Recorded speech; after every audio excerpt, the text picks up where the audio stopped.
2020, ça a été une année de merde. Oh, c'est bon là. On a compris. Alors, en temps normal, chaque fin d'année, on essaie de savoir sur quel point on a évolué. Sauf que là, c'est clairement pas le cas. J'ai même l'impression d'avoir régressé comparé à l'année dernière. Je me suis dit que cette année, j'allais varier les choses. Non mais, c'est vrai que je pense avec l'humour, mais au final, vous savez quoi, ça m'a tellement fait chier cette année, j'ai tellement perdu qu'au final... Bah, je me sens tout... Ouais bon, t'as fini ton cinéma, la pleureuse? On n'est pas venu là pour te voir chialer? 2020 est l'année la plus meurtrière niveau professionnel. Ça, c'est le business qu'on a choisi. Enfin, si on compte pas les 1 900 000 morts. car entre les JO, l'Euro, les événements et les fêtes de l'année qui ont été plus ou moins annulées, mesdames, messieurs, bonsoir, je vous annonce une perte d'argent colossale. On n'oublie pas aussi les 5000 entreprises qui ont fermé. Attendez, c'est qui a promis que le taux de chômage allait baisser? Monsieur le Président, comment comptez-vous faire pour baisser le taux de chômage? Je compte bien le faire baisser grâce à une purge. Au final, les seuls qui ont fait du bénéfice cette année, ce sont les services en ligne. Je sais pas quel chiffre d'affaires ils ont fait cette année, mais franchement, je vous annonce qu'on achète un bateau!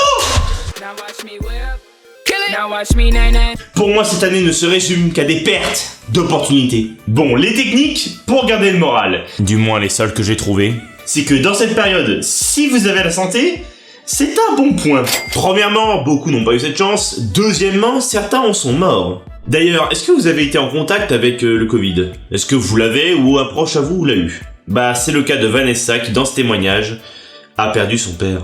La maladie a tué son père en 1 semaine et de façon extrêmement brutale.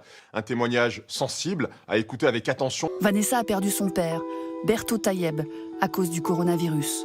En même pas une semaine, il est parti, mon père. À 4h du matin, il a eu une toux, notre mère nous a dit, mais d'une rare violence. Le temps qu'elle aille chercher les médicaments, il s'était assoupi, elle pensait qu'il dormait. Et il était parti? Il était parti, dans son lit.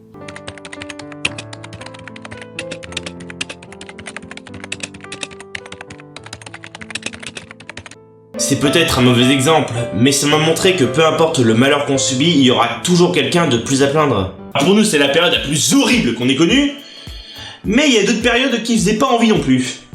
J'en avais parlé dans une de mes dernières vidéos. Allez la foi! Il y a un siècle, il y avait aussi un virus qui se baladait un peu partout dans le monde, mais qui lui a duré 2 ans. Faites que le Covid dure pas si longtemps, faites que le Covid dure pas si longtemps, faites que... Mais contrairement à nous, les pauvres gens de 1918 venaient de finir la Première Guerre mondiale. En gros, pendant ces 6 ans, devait pas y avoir grosse ambiance. Il y a aussi eu la peste qui, elle, a duré 6 ans. 6 ans confinés! C'est quoi ce bordel? Ça va faire bientôt 6 ans que la peste a envahi l'Europe et que nous sommes confinés chez nous par peur de tomber malade ou d'être arrêtés parce que les autres le pensent. Nos vies se sont littéralement arrêtées. Nous nous nourrissons comme nous le pouvons. Nous n'avons jamais connu une crise pareille. On espère tous qu'un jour, la vie reprendra son cours comme avant. Quel beau témoignage. On a aussi la chance d'être à l'époque du numérique, car vous imaginez être confiné chez vous, sans télé, ni internet, ni téléphone. Bon, je sais pas comment vous vivez votre confinement, si vous êtes en couple, si vous êtes en famille, ou seul. Je l'ai appris d'un flic qu'apparemment, en 2020, il y a eu un grand nombre de violences conjugales. Apparemment, il y a des connards qui s'emmerdent tellement chez eux, qui décident de foutre la mauvaise ambiance.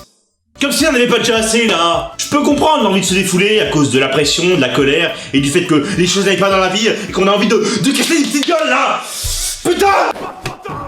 Mais quand même, frapper ses proches, c'est vraiment la bonne technique. Alors déjà qu'une vie de couple, c'est assez tendu, alors avec le confinement... Parce que là, ça fait maintenant 1 semaine qu'on est enfermés, tous les deux à l'appartement. J'avais peur que ça soit compliqué, parce que la cohabitation se passe bien. On arrive à trouver notre petite zone d'intimité. Je ne vois pas les heures passer.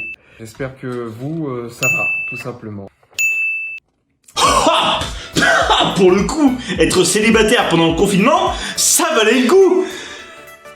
Ça valait le coup. Ça valait le coup.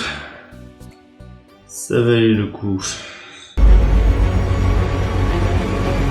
Bref, je terminerai pour dire que 2020 a eu son lot d'horreur et qu'on espère tous que 2021 sera meilleur, même si on sait que le Covid va encore nous gratter quelques mois, histoire de se faire voir. Même si certains pensent que 2021 sera horrible aussi, d'autres même qu'elle sera encore pire.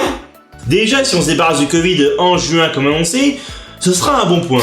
En tout cas, c'est un truc de ouf qu'on a vécu et franchement, j'ai juste envie de, je sais pas, d'appuyer sur un bouton et de tout recommencer, un peu comme dans un jeu.